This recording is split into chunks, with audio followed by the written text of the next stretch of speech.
Imagine waiting 2 weeks to know if you got a like or not, or a thumbs up. In the decades before the internet, people made comics, and we reached out to each other. What was it like? This is the Sequential Artists Workshop, and these are the 90s mini comics oral history archives. Come join us as we take a longer look at those analog days when communication was a lot slower, maybe more deliberate, maybe more reckless. Who knows? It was just different. Join us as we take a look and really notice how much things have changed. Come join us on the socials. Sometimes it's Comics Workshop, sometimes it's Saw Comics. Either way, come check us out and welcome. All right, hello everyone. This is our next episode in our 90s mini comics oral history archive project that we've got going at the Sequential Artists Workshop. Today we've got Rob Kirby here. It's a pleasure to have you. Thank you. It's a pleasure to be here. Yeah. So we'll go ahead and get going into our questions then. For our intro, can you please say your name, the date, and where you are recording from? Yes, I'm Rob Kirby, and it is August 11th, 2024, and I'm in St. Paul, Minnesota.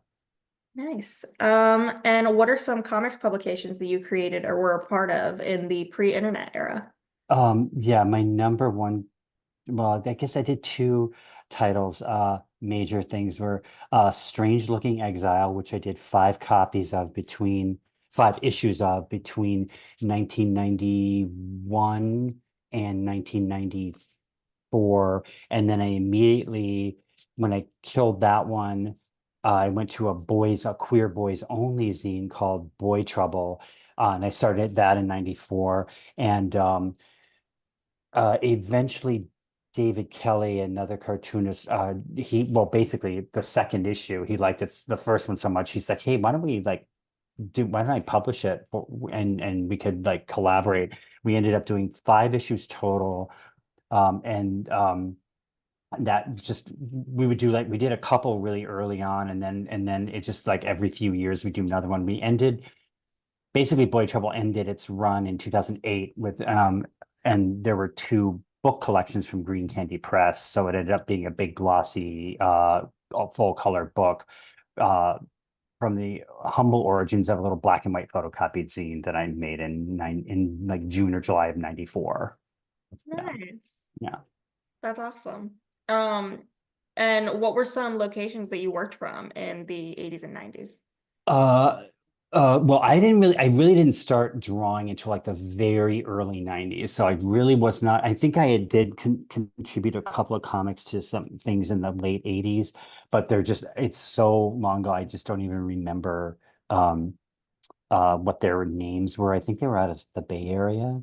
Um, but I was basically in Minneapolis through the first several issues of Strange Looking Exile, and the first issue of Boy Trouble was the second. I can't remember. Then I moved for 4 years to Manhattan, New York, moving all over the place, and I think we got a couple more issues of Boy Trouble done there. And I should mention too that Strange Looking Exile was a queer comic zine. I did the first issue myself. But I automatically, in my little spiel at the beginning, I invited people to send me comics because I was looking for community. I had just started off on this queer comics thing, and I really wanted to get pals, and just draw in as many people because I didn't want to just do it all on my own. I was still so new and a little unsure of myself, although I was filled with energy and vim and vigor because the queer zine scene was really had inspired me so much.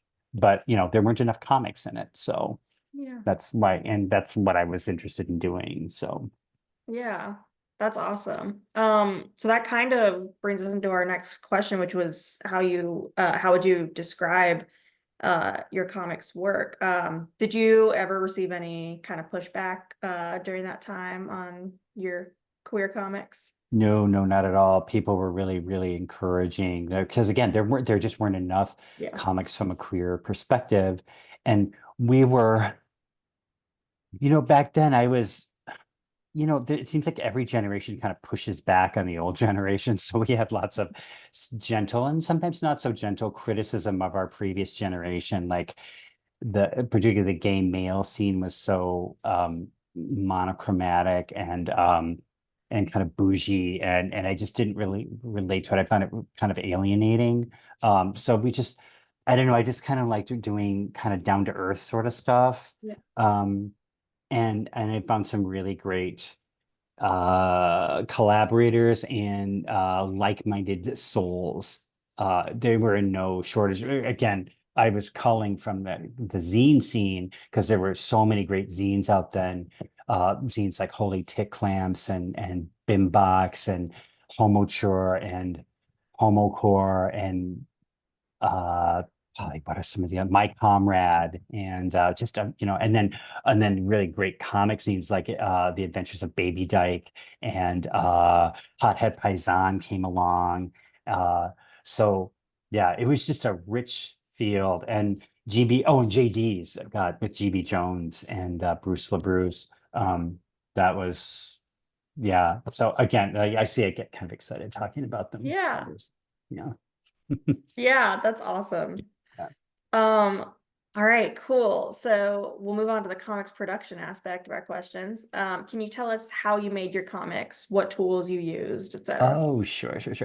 Yeah, I started out with rapidograph pens and I would just pen, and to this day I am still actually like I'm still like analog. I don't really do digital comics. I don't really like them very much. Unless you use it the right way. Like, yeah. But yeah, I used HB lead pencils, drawing pencils, whatever was cheapest. And rapidograph pens, I had a rapidograph set. It was in 97. I remember this really clearly, and it's on the back cover of, is it Boy Trouble? Yeah, this Boy Trouble #3, this comic that I did, it was called Breaking the Barrier. This is the first comic I drew with a brush, a Winsor Newton brush. And I really like, and I remember I don't know, I just decided I was gonna do it. And then I really liked the way it looked. You can vary the line and stuff. And so the rapidograph pens went out the window. It looks like I even did the lettering in brush to it that just brushed the whole thing. And I really like, that was a pivotal moment for me. And I Yeah. did draw that in 97. Okay. And it ended up on the back cover of Boy Trouble #3. That's cover art is by Michael Fahey. And actually, I didn't even show you the comic. I might as well do a show and tell, right? Roberta Gregory Yeah. did that. Here's the first issue of Strange Looking Exile. See, this was all me. There's some cringy stuff in here, but I've always liked this cover. I am reading a book and all the cool kids are hanging out back there, but I'm like kind of got my nose stuck in a book. So that kind of said a lot right there. And there's like the back cover. The second issue was just just me at a bus stop, and for some reason I thought having like font up there would make me look more professional, but and I remember Roxy from Girl Jock zine. She was also a cartoonist. She sent me a logo to use, just like she saw that, and so here's for the next issue. Roxy drew this logo, which is way better, way cooler. Yeah. And this is like, yeah, me like hanging out on my bed, trying to be sexy in a hilarious way, right? And this issue I had, in addition to my own work, Roberta Gregory had sent me bedroom politics right here. And what else did I have in here? Oh, and there's Nick Leonard and let's see, who else is in there? Nick Leonard was great. A woman I worked with at Equal Time newspaper, Diane DiMassa from Hothead Paisan, did Born Queer. She did a couple of these, and she did them just for the zine. So that was a real coup. By then I was friends with Diane and Stacy, who did Hothead Paisan, which was a huge cultural watershed for dykes everywhere. It was, you know Yes, about Hothead? Yeah. absolutely. Yeah. Homicidal lesbian terrorist. Yeah. And then and speaking of Diane, so for the fourth issue, here's me like just prattling on and on about myself at a bar. And now for the back cover, there's Diane did the same thing with with an angry, furious dyke screaming about her. Or what was she saying? Like, oh man, I've worked out a lot of my old anger issues, but it wasn't easy. After all, the world sucks. By then, I had become such friends with them that Stacy, her partner at the time, began publishing Strange Looking Exile. She did a couple issues, and she took some of the back issues and just republished them. But this one, note the glossy cover. Mhm. And then this is our blowout last issue. And this is still one of my favorite comics that I ever did. Diane did a really great piece, another great born queer story. It was like five pages long. And then the biggest coup was Alison Bechdel did this piece for me it was called My Own Private Michigan Hell.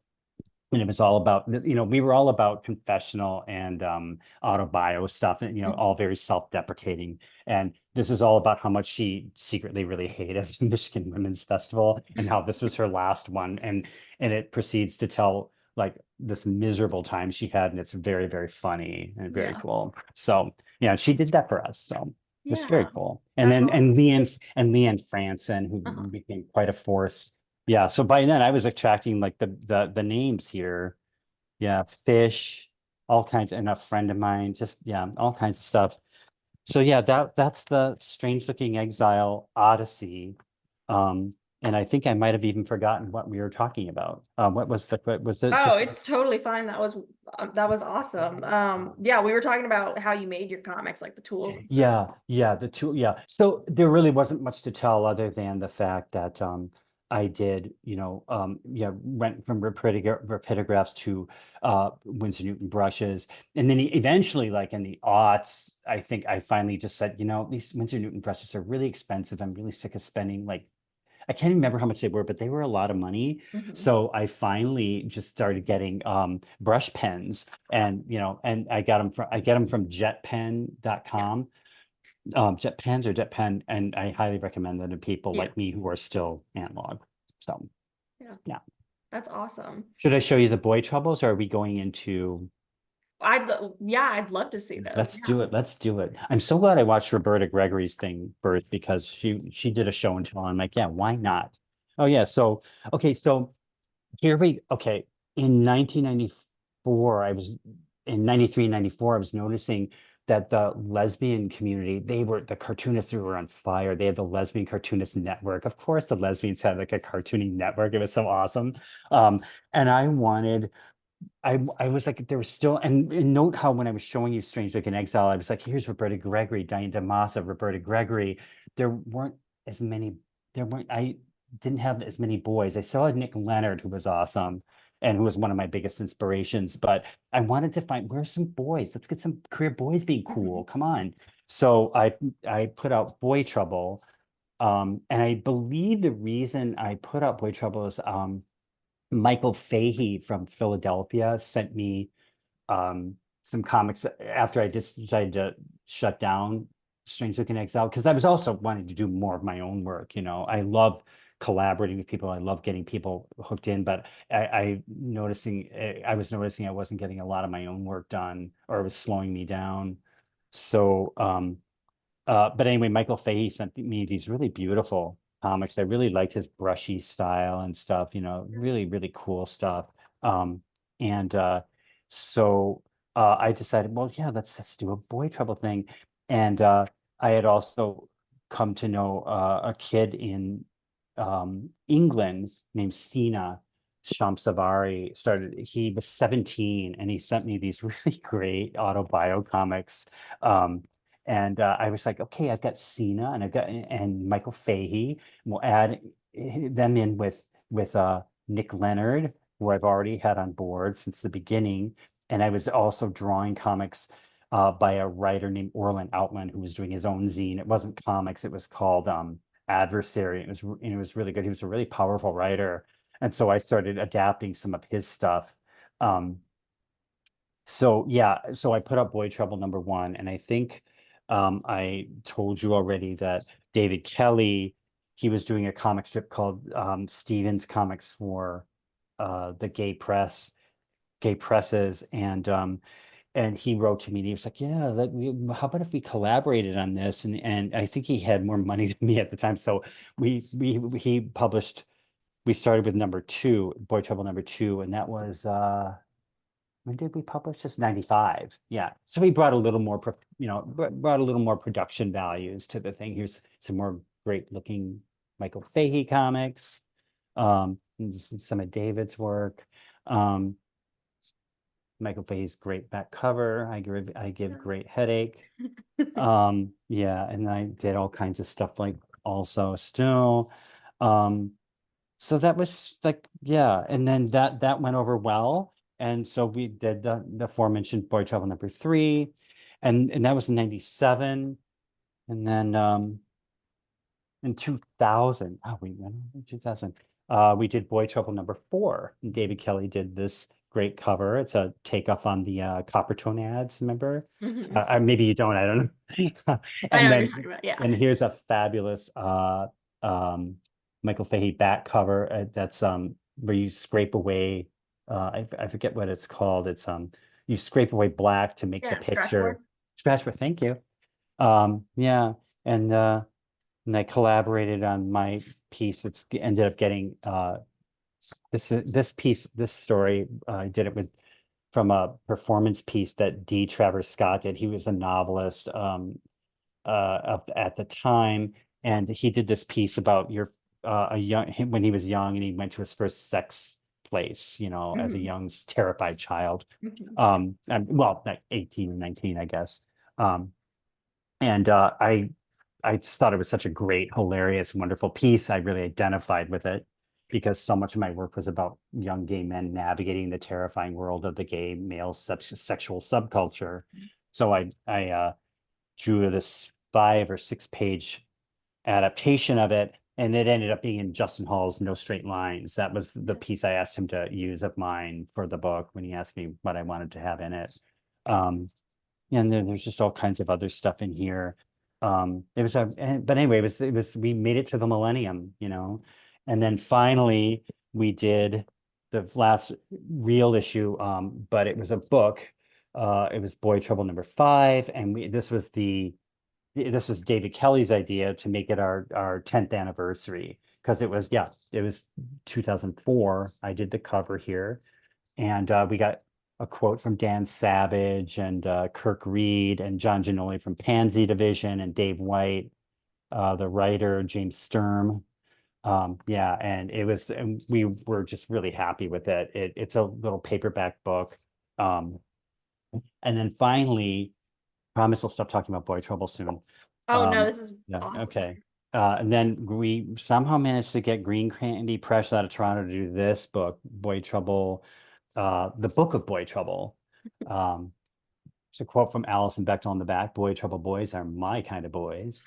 And yeah, and we even had some color pages in there. There's Justin Hall, we got him in, and Steve McIsaac, and it was really fun to do a big Craig Bostic.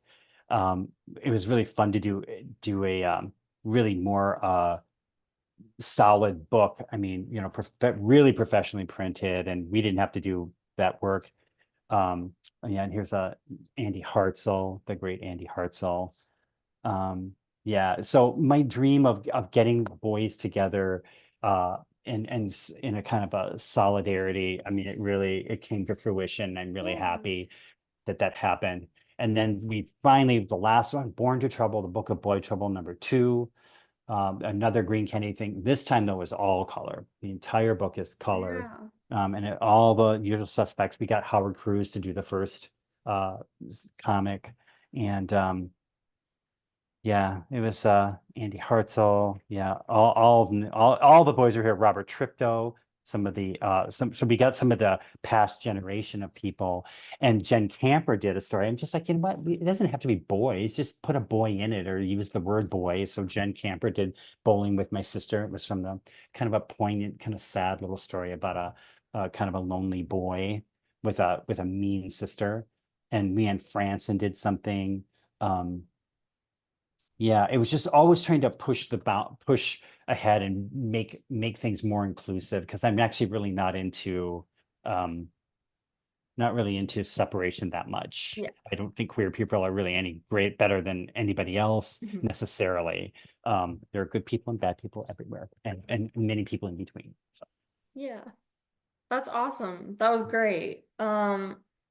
Yeah, that was so cool. So the next question would be, can you tell us how you readied your comics for print? What did I do?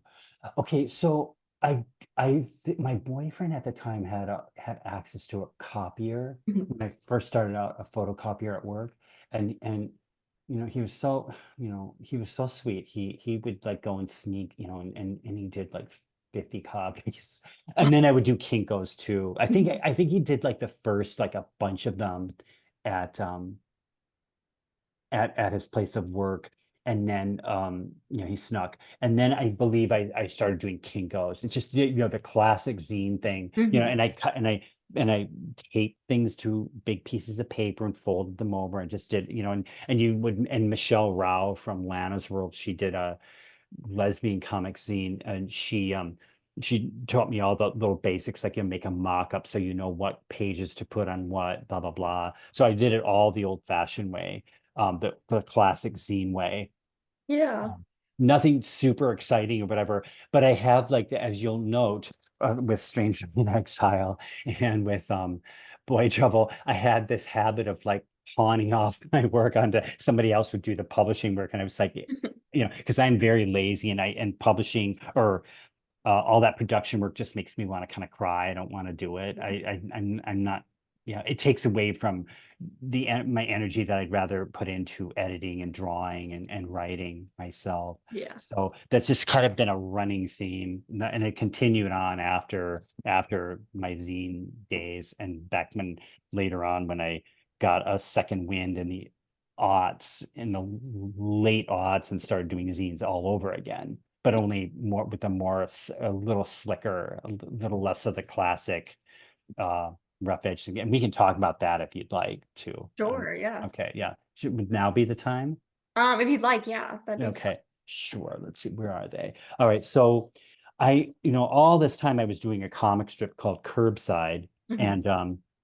and it was running in a number of LGBTQ plus papers. In 1997, I won the Xeric grant, and was able to put out this paperback collection of the first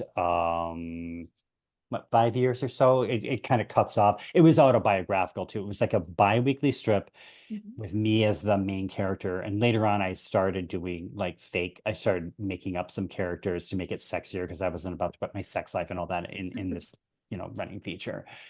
So yeah, that was the book. And then really briefly, Cleus Press put out this collection, Curbside Boys, the New York Years, in 2002. And this was my first solo book that a publisher published. So that Yeah. was pretty fun. Anyway, I was talking about, oh yeah, okay. So I put out, when I finished doing Curbside after many years, the gay presses were disintegrating. So but I still wanted to do I wanted to do another anthology, but I wanted to make it really simple, keep it really, really, I didn't want to have to deal with like 15 people Mhm. contributing. So I got the idea to do three. It would Mhm. be three cartoonists per issue. And this is the first issue. The debut issue is Joey Allison Sayers, Eric Orner, and me. And we each had a story. And it went over really well. Eric's story got nominated for an Ignatz Award for Best Story. This issue was nominated for an Ignatz for Best Anthology. Nice. Um, and then the second issue, it was issue 2 of 3. So I thought, well, why not? Let's have each story be done by 2 people for issue 2 of 3. Mhm. And so we have Jennifer Camper and Michael Fahey did the first story, and then there's Sina and John Macy did they did the second story, or it was the first story. Anyway, and then Craig Bostic and David Kelly did this. Michael Fahey did this gorgeous cover, and Craig Bostic did this beautiful, beautiful back Mhm. cover. He's kind of, he's a uh, designer, an art designer and stuff. So he did a really fabulous job. And then finally, the last issue, I got a queer Queer Press Prism grant for 3. And this had uh it was 3 main stories, but it had a bunch of other extra things in it. This thing I had each person I had a whole bunch of different artists do. See, I'm already getting more ambitious with and drawing more people and getting away from my simplicity idea. And I just had people, there's David Kelly and John Macy, Mari Naomi, Eric Orner, me, Marion Runk, and I'm running out of Craig Bostic, Chris Dresden, is it Cena? I can't remember. Anyway, each drawing a panel. This was just the splash page. It was just a page of art. Yeah. And we had Ed Luce did this story with his lovable oaf character, and I got let's see, and then there's, hope this is okay, all this show and tell. I'm getting excited looking at all this stuff Yeah, again. this I is haven't looked at it in awesome. a while. Yeah. And then Jen Camper had done this. Jen Camper had this, I had for many years been doing these jam comics where somebody does like 3 panels and then you send it to the next person. In the old days, you literally sent the copies of the hard copy to the other person, and then they would add to it. This one was called Oh No, and it's like, and the conceit for this one was a cartoon jam where something bad happens every 3 panels. So Ivan Velez Jr. did the first set, then Jen Camper did the second set. Then I followed up for the third one. I was followed by the great Howard Cruz, which was really fun because later I would kill off my character and he ran with it and was drawing my character. It was really, and it's just a really crazy and nutty. Diane DiMassa followed Howard, and then Ellen Forney, and then Joan Hilty. And then it went back. We did 2 rounds each, and then back to Ivan, then Jen, then me, Howard, Diane, Ellen, and Joan. Yeah, and it all ended very crazy. And then the final story, Carrie McNinch did a really fabulous story about her late high school years and getting in with some girls, some bad girls. You know, really, and she did the back cover too. So Yeah. so that was 3, and then finally 3 morphed into, but I we morphed into this book with Northwest Press we called Queer. It's, you notice, like instead of the E's, it's 3. So we did 33 contributors. This is basically was an offshoot from 3. And yeah, and it took me forever. It was very fraught thing. It was all color. It kickstarted, and it won the Ignatz for best anthology. Yeah. So yeah. So that there, and then I'm done talking about all that stuff. No, that was amazing. That was really I just had to kind of go through that, my yeah. memory lane. Yeah, and I'm really chuffed to talk about it. It was really fun. Yeah. That was awesome. Thank you. All right, cool. So the last part of the comics production questions was do you remember how many you printed of your first comic and maybe how that changed over time? God, 100 maybe Mhm. for the first one, and then maybe I went up to 150 or whatever, and then I'm just thinking back to Strange Looking Exile. I believe when Stacy took over, when Giant S took over publishing it, I don't really know. I don't know. And then Boy Trouble, maybe 100 copies, 150 something the first time around. And then sometimes I would republish. I just don't remember. Yeah. And then David Kelly started doing it, and I don't know how many he did there. So that's the end of that. And then, and I do remember for 3, number 1, which is, post, now the internet was a booming. I think I only did, and this was my big mistake. I didn't realize I should have published more. I only did like 250, and I ran out. And people, when I ran out of issue 1, and I still had issues 2 and 3, it was a bummer because when I had all 3 issues at comic shows, people would buy all 3. They would just take the set. And John Macy told me later, oh yeah, you always publish more of number 1, And number 1 was also just such a great issue. I mean, it was Joey Allison Sayers and Eric Orner. I mean, and it was nominated for 2 Ignatz. I mean, it's a really solid book. Yeah. I remember the woman from the distributor that I used to talk to at Last Gasp. She had a particular fondness for it, and she was always trying to get me to do more copies of that, but I just didn't have them. Yeah. Yeah. Awesome. Well, that brings us into our noticing and awareness section. Can you tell us when you first saw evidence of people making their own comics? Yeah, let's see. Well, my start came, I've told this story before.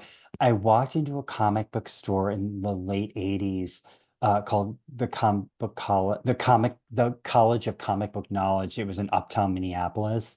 And looking around, I don't remember if I bought anything or whatever, but there was a rack near the door, and I saw a little zine called Holy Tick Clamps. It was issue number 5, and it said file under queer, and it said free. And I thought, oh, cool, okay, great. And it had this really great uh, drawing on the cover by Nick Leonard, who was a small press. He just drew the funniest comics, and he was Larry Bob Roberts put it out. He now lives in San Francisco. Um, and That's really kind of got me started. It just did a whole life reset for me, like, because they had all these little punk funny comics and stories and rants and stuff. And I drew a crude little comic and sent it to Larry Bob, and he published it. And he was out of Minneapolis, in case I didn't say that. And we became friends. And he had like a whole zine review section. It eventually became the Queer Zine Explosion. And so he would even publish a separate issue, because the queer zine scene had exploded. There were hundreds and hundreds of titles in Canada, the US, and elsewhere. And he became kind of like almost like the fact sheet 5 of the queer Yeah. comic scene specific. And he gave me he would have extra copies of, you know, of Adversary, extra copies of My Comrade, etc. And he just gave them to me happily. And I just lived, ate and breathed queer zines for the next um couple years. It really, I mean, like I said, it did a whole life reset. And I was writing and sending away for zines and comics and stuff, and making pals that way. And it was all, pre-internet. So, you just waited, and then you would get in your PO box, you'd get these fabulous envelopes covered with stickers and cool stuff. And some of them you would open up, and your zine would come out along with a lot of stickers and free stuff. And yeah, it's really awesome. Little Yeah. toys, and yeah. So I miss that. Yeah, that's awesome. Um, can you tell us a story of getting a comic that surprised or inspired you? I would say, what would that one be? Anyone? There's just so many. Maybe it was. For now, I'll just say Hothead Paisan. It was just so cool. And right from the start, they had like a little slick cover. It was like a little tiny uh comic. It was like little zine size. It was like this size. Just a little, like, just a little yeah, but digest size, I think. No, I think they call this digest size. I'm not Mhm. sure. And also here I'm showing off my zine about tabling that I did much later. Anyway, yeah, I would think that, and there was already buzz around it, and I think Diane's character, and I think it just kind of helped galvanize women in particular. It was kind of, she was kind of the lesbian cartoonist that so many other lesbians gravitated around, and boys too, like me. I ended up becoming friends with them. And visiting them in New Haven more than once. Yeah, I would say Hothead Paisan that's the closest thing I can think of. But there were so many others. I'm just not remembering Yeah. everything. Okay. Um, you mentioned Fact Sheet 5. Did you ever read an issue of Fact Sheet 5 in the 80s or 90s? Oh yeah, totally. Uh uh Again, Larry Bob from Holy Tick Clamps, I think he gave me an old issue, or like he told me about it.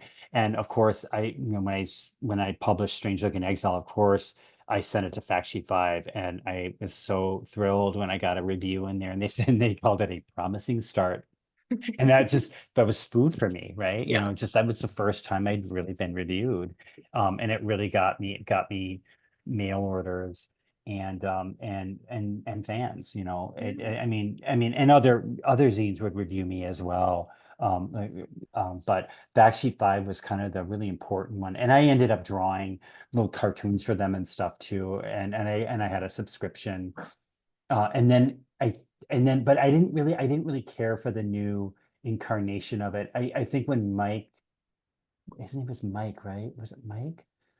I can't remember what was his name. I'm blanking. Maybe it was Mike. Anyway, he finally quit. I think it just became overwhelming. He couldn't do it anymore. And Seth Friedman took it over. Um, but it just wasn't the same, even though he did a valiant effort. I think by then the whole zine thing had been kind of not burnt out. I mean, I think it had just, when mainstream media started picking up on it, that kind of like, I feel like it kind of, in this weird way, it kind of takes some of the energy away. It becomes too aware of itself.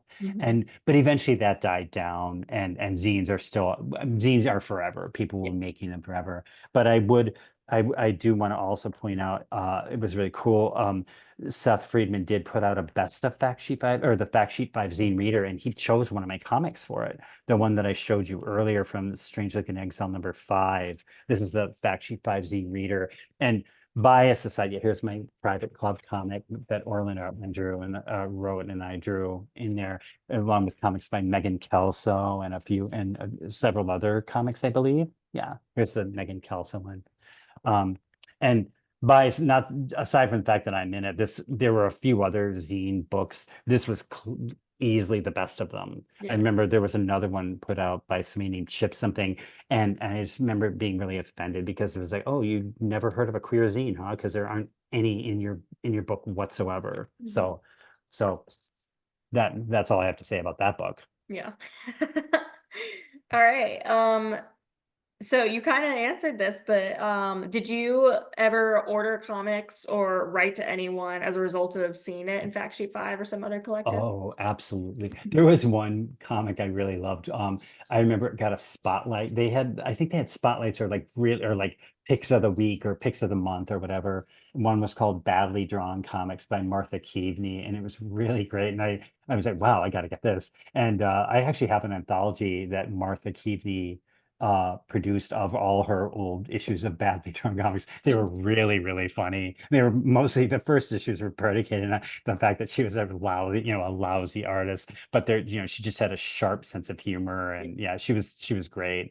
And oh yeah, I ordered so many zines, so many, and a lot of them I ordered from other queer zines, like, because it was kind of like part of the form, like it was part of the format. You would put in a plug or two for other things because it was a small press. They're not going to read about it in Time magazine or whatever. You have to kind of like promote the ones that you like, and you always want to, like, this is something I've done throughout my life, is I lift all boats, whenever I can help somebody else out, because so many people have helped me and championed me and talked me up, and supported me, that I try really hard to do the same thing. I mean, that's why I do anthologies. I mean, that's, yeah, they're very little glory in doing them, but I really like, I like lifting other people up and publishing them and giving them a format, especially like almost in any anthology I do. I always try to include somebody who's brand new and let them know what it's like to be published. Yeah. Yeah, very important. Yeah, that's awesome. All right, so we'll move on to the community section. Can you tell us the story of how you met your closest friend or peer in comics? Let's see. God, really my best pal right now, it's like, we go out to eat, we're foodies, and we like to go out to eat to cool places. He lives in Philly and stuff. His name is David. And he's actually not a cartoonist, but like he was like a reader of mine, and he hired me once to draw something for him. And yeah, David, I don't know, just so many. Cena, John Macy. I mean, I was just on a podcast with John Macy 3 days ago. We were uh it's just nobody really in particular. I really have anybody right here, but I mean, I just have a network of people that I reach out to. Um, yeah. Um, and a lot of them you lose touch with, because my zine days are mostly done at this point. I published a book with Penn State University Press, a graphic memoir called Marry Me a Little last year. and it did really well. And that's kind of where I'm at now. Mhm. Like, and I'm old, and I'm a, you know, I'm a senior citizen now. So, it's yeah, I would say like just I still have like lots of ties, but nothing super ongoing from comics right now. But there's a lot of people that I'm friendly with, and yeah. Yeah, that's awesome. So can you tell us about the first show or con situation where there were other people doing what you Um, did? oh, the first show I ever went to, it was called Spew, and it was in Chicago in 1991, and I hadn't put out my zine yet. Mhm. I was working on it. By then I was really into it. It was in Chicago, and my friend Steve and I went, and we just were like, I was just soaking it in, Yeah. and Team Drush was playing. That there was an after party there, and there was performances. In fact, D. Travis Scott, who I later would become friends with and collaborated with on that story Instruction, he did a performance piece, but I didn't know him at the time. It's just that would happen later. And then there was a LGBTQ writers conference called Outright that would be held in Boston. It was an annual, and I went to a few of those, and by then Jen Camper had started um, organizing cartoonists for panels, and I was at a couple panels one year. Oh God, I was so green. I remember all we had to like show slides from like a slide that, I mean, it was really pre-internet, pre-everything. And all my panels were in upside down. And I was this green kid trying to give my talk. Mhm. Um, but everybody was like supportive, like, oh, cute. Like, look at him, let's help him out. And they did. And yeah, we did a panel with uh Ivan, Jen. I think Alison was on that too, Eric Orner. And then comic specific shows. I didn't actually do a comic specific show until years later. Mhm. Um, when I got my second wind, and I think the first one I did was at Ape in San Francisco in Mhm. 2005. So this is all totally after the internet. I was just more in the queer zine scene, not in the comic Yeah. specific world, even though I loved alt comics too. Yeah. I've all straddled these worlds. Um, so I went to Ape uh, with just a few comic stuff. I didn't really have that much. And then the next time I went, I believe I had the Book of Boy Trouble um, to Hawk. It had just come out, and I had some other zines and stuff, and that was really fun. I remember tabling with Justin Hall and Craig Bostic and maybe David Kelly. I can't remember. Just we had some, but it was like we were like the little queer Yeah. uh cabal or something. And Tim Fish was there too. We just had we back then we could just kind of get our own little tables together. We were like the queer Mhm. scene there. We were like about 5 or 6 people, which later SPX is the queerest thing you'd ever want to see nowadays. Mhm. But back then we were just like this little huddled together. Yeah. And yeah, SPX was the one. That was the show that I liked the best. Although Mhm. I've also done Short Run. I did TCAF one year. I did uh other ones. In Minneapolis there was Mix. There were two mixes. And there was an Autoptic, and I remember tabling there with Carabine. Um, and those were tabling was always really fun because you get your buddies and you just Mhm. kind of support each other through the rougher spots. And yeah, it was really great community building, and just again feeling like a part of something bigger than yourself. Yeah, Yeah. yeah. So really important Yeah. stuff. Yeah. So, can you tell us when you felt the most connected to that community, or the least connected, or both? Yeah, I think I'll not just put into shows. I think my best show, I think it was in 2012. I tabled with Mari Naomi, and we just had so much fun. And that was when SPX was suddenly starting to get almost mainstream. I mean, was getting really popular. Mhm. Because the following year, that's when they started that lottery, which prevented me from picking up my Ignatz Award in 2 years later. Because it's like I mean, they just had no choice. There was no way they could not accommodate everybody. Again, I think it's because of CCA and CCS that, they were teaching comics and they were generating all these like new Mhm. cartoonists out into the world. Yeah. And it just, I think that some of the cons became overwhelmed. But I think, yeah, I think 2012, that was like the year that I really had the most fun Mhm. uh with SPX. I was still kind of dipping my toes into the zine thing again and the comics thing again after production of my comic strip for so long, which had kind of isolated me. So I was really like enjoying being around people and selling stuff and meeting fans. And there were a few people that I would like literally they would come to me every time I went to SPX. This one woman in particular, she always came and she would always buy whatever new thing I had, you know. Yeah, I never did learn her name, although I did finally tell her, like, I drew you in a comic strip because you're the person who always buys my comic. And she was very thrilled by Yeah. that. Nice.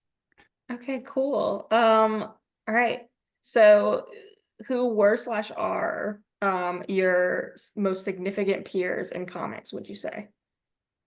Significant, like in what way? Like to like, Significant in your creative process and your progression and your growth personally. I see. Oh, okay.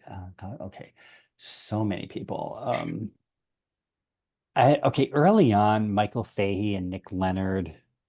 They really inspired me a lot just by Nick Leonard because he was just like he was that part of me that like you just draw whatever you want and just draw Mhm. whatever occurs to you and it can be scrawly or whatever and it just be funny and I really love that and Michael Fay's stuff was so beautiful and there was David Kelly like like he was like kind of like my brother in comics and Craig Bostic and again I talked about Diane and then Jen Camper who's like everybody's big sister and Howard and Eric Warner and just Alison just all those people like just are very dear to me and we're starting to lose some of them. Mary Wings just died a little while ago. I didn't actually even know her, but like this generation, Howard died a few years ago, which was really upsetting.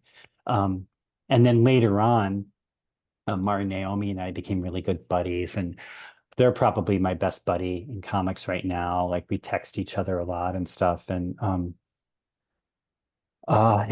we presented. We both had new books out last year, and we did a co like a book debut at Silver Sprocket last Yeah. March in 2023. And that was super fun. Yeah, and then the zine people like GB Jones and oy vey, so many. And GB Jones was actually in. I don't know if you know, she's like a real icon in the alt world, and we got her. I drew a comic called Cemetery Boy, which was in Boy Trouble #5. I'm just kind of riffing on it. Like, hey, there it is, Cemetery Boy with me and GB Jones. I was very excited to have that. She wrote it and I drew it, and it incorporated an actual photo she took at the end.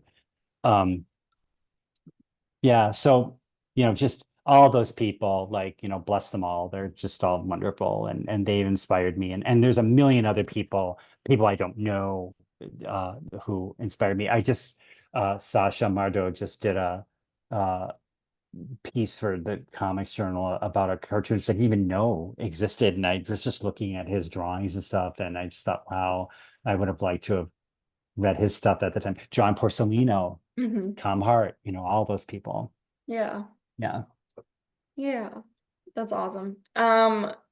Did you ever feel connected to a particular store or venue that supported you in your community? Um, store. Oh well, A Different Light in San Francisco. They back in the zine days, they carried, yeah, they Rachel Pepper ran it, and yeah, she was kind of the go-to person. You would send your stuff to her, and she said really complimentary things to Hmm. me about my zine.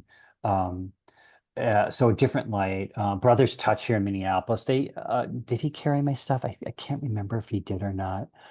Um, and then later on in the Tony, and I can't even remember his name, Anthony or Tony, is like a distro guy. Hmm. I cannot remember his name to save my life.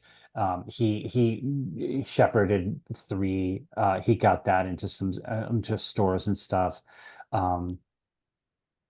Yeah, so yeah, I think that's about all. Again, it's all really vague to me. Oh, and there was a zine store in New York City when I lived in New York, and they were super snotty. They were very particular and curatorial. But they took Boy Trouble. They liked it. They sold it. And I remember I remember when they said they'd take it, I was like, really? You're gonna service it? Thanks. Didn't think you would. Didn't think I was worthy, but they did. And they're long gone. I can't remember the name, but that was that was validating. Yeah. Don't we all want snotty people to like us? I don't Yeah. know. All right. So I know you're short on time now, so we'll move on to our last section, which is our wrap up. Mhm. What would you say that you miss about that time?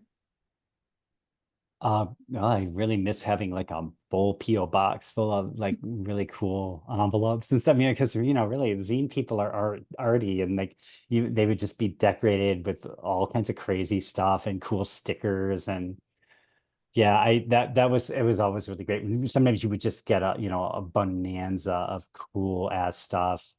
Uh and I miss the mail. The mail was Mhm. fun. Yeah. But I say that, but I don't really write many letters now at all, except that my friend Kathy Camper, Jen Camper's sister, she and we're still good buddies, and she and I still write to each other a few times a year just to keep it up, just to write. It's fun to write a letter, but Yeah. you just don't want to do it all the time Yeah. um, anymore. I hate to say. Um, and I do miss that. I do miss that pre-internet.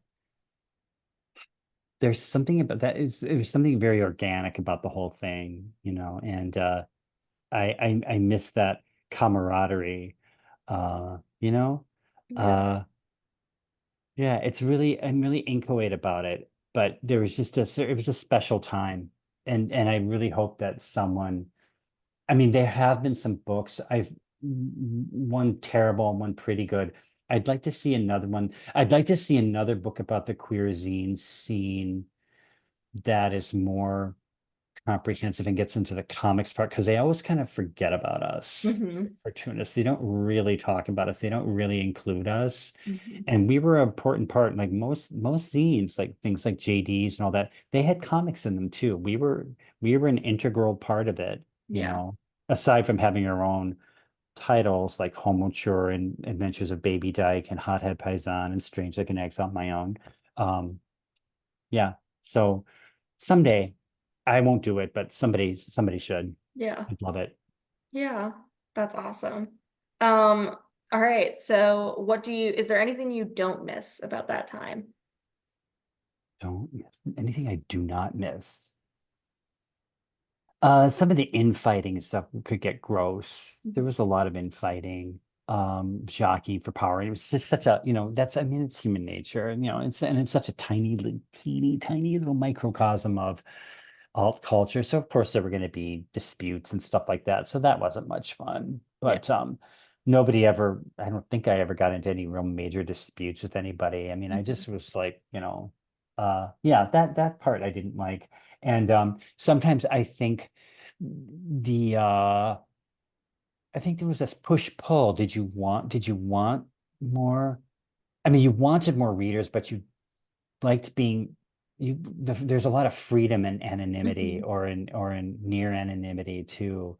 So there was always that those two conflicting things. Yeah. There's Um also something precious about like that group of initial readers. yeah. It's like you're only young once, right? You can never go back. So I haven't, and I wouldn't want to. Like I'm happy where I am right now with what I've been doing.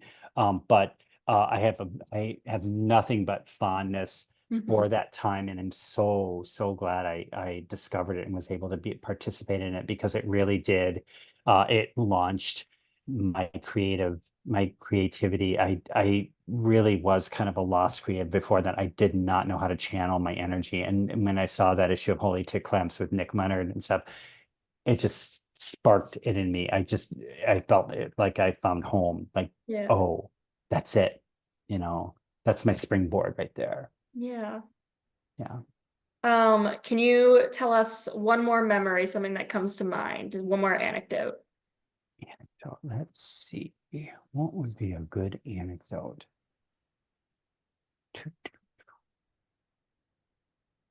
I remember when I went to my boyfriend and I, we went to Connecticut to New Haven to visit Diane and Stacy of Hothead Python, and I remember all of us were so nervous because to me this is like encapsulates, we're all like, it's really easy to be friends with somebody on, through the mail and all that. And then when you're confronted with each other, you just have to navigate that, Mhm. and you have to, and we did get it, we did definitely, we sparked a real friendship, but Mhm. I just, it's it's it's funny to be confronted with real life people as opposed to through the mail or through the internet now. And just always just take a deep breath and be who you are, Mhm. and just remember what it is that you feel connected you uh in your online or your mail life, and you can get through. And we definitely did, and we had a really good time. Yeah. And that, but there's still always that nervous energy before you do a show or whatever, like that, like you actually have to be outside your away from the drawing board, away from Mhm. your computer, and interact with people. Yeah. And so many of us are not introverts, are not extroverts. Yeah. Ben Camper is an extrovert, and a Mhm. couple other people that I can think of, but most of us are pretty much introverts. Yeah. All right, cool. So our last question would be, can you tell us 3 people we should contact for these archives? Sure. Um, I'm gonna, um, I think she just makes it, Delane Derry Green, who does, I think she's still doing it, Not My Small Diary. This is the 20th issue. She's been doing it since 96. And I believe she said that she first had to do it through snail mail. Yeah. So she does that anthology. This was the music issue. I was in the Mhm. last few issues. I discovered it late, but it's a really wonderful scene. She has like the cream of the small press crop is always in every issue. People like Jason Martin and John Porcellino and Mari Naomi and just a million other people. And then Carrie McNinch, um, who was now doing You Don't Get There From Here. Carrie is a lesbian cartoonist. She's been doing this for a very, very, very long time. Yeah, this is one issue, a back issue. So she's like, "Hi, Rob." Um, Again, you still get them in the mail. Um, David Kelly, who was my Boy Trouble collaborator. He's definitely pre-internet. Um, and you're gonna talk to John Porcellino, right? I mean, Yeah. somebody's gonna talk to him, right? I mean, Yeah, come I believe on. I'm talking Yeah. to him tomorrow if Yeah, he's duh. Yeah, I mean, I yeah. mean, he's been such an inspiration to so many of us. Megan Kelso Mhm. too. Yeah. So I'll stop there. I probably could come up with more, but those are some of the people that are occurring to me. Yeah, that's awesome. Thank you so much. Well, Not at all. wraps up all our questions. Do you have any final thoughts for us? No, I'm actually really grateful that you asked me to do this. This was really fun. And I was just laughing when I was showing off my books. I was like, yeah, I was like kind of like, hey, I did some good stuff here. And Yeah. it was really fun to talk about it because nobody really asks about it. It was all so long. Some of the stuff is from so long ago. And it is really kind of fun to, you know, uh, reignite the memory banks and talk about it a little bit, and Yeah. and remember and be grateful for it. Yeah. Well, thank you so much. We'll end our recording there. Thank you to everyone for watching. Yeah, thank you. Thanks for joining us. This has been a production of the Sequential Artists Workshop, or SAW. You can find us on social media at Comics Workshop and online at sawcomics.org. You can hear about our many courses at learn.sawcomics.org. SAW is a nonprofit and supported by people like you. Learn how to make a tax-deductible donation at the donate page of sawcomics.org.